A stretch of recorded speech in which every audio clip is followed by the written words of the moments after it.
This is why Iranian athletes don't defect and claim asylum in the United States. So last week, the women's soccer team from Iran basically protested during their first match against South Korea. This was in the Women's Asian Cup that was held in Australia.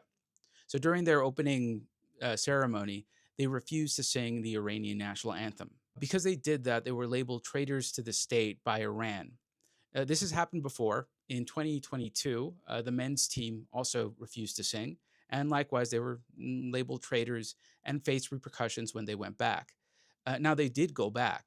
And the reason that the men's team went back and the reason that the women's team could no longer go back was really a level of virality that hit the women's team in Australia that did not hit the men's team when they were playing in the World Cup in 2022, I believe.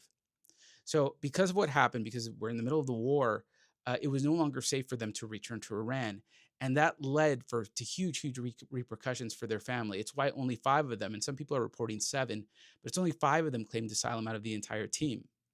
Now, when you are an athlete in Iran and you choose to basically travel abroad for your games because you have to, because you're an international athlete, you must pay about 35,000 into a bond that you do not recover if you don't come home.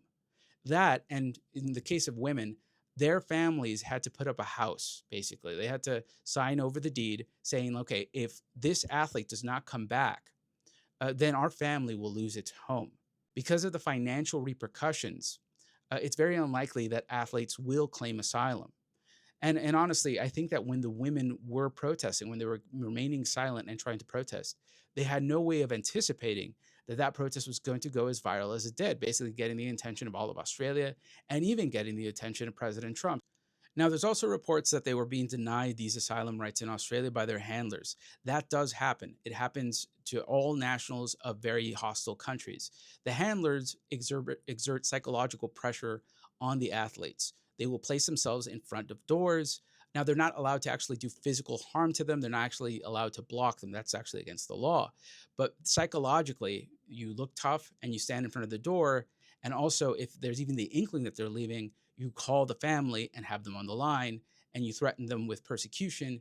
It makes you less likely to leave psychologically, even though they're not doing anything physically. And that's really what's going on here. Now, as far as the ones that had to go back, it's possible they went back because they leaving and claiming asylum in another country basically means you're never going to see your family again, or at least for a very, very, very long time. And also, the real people that could actually pull this off are very high level athletes that can somehow make a living in other teams in other countries in order to offset the financial loss.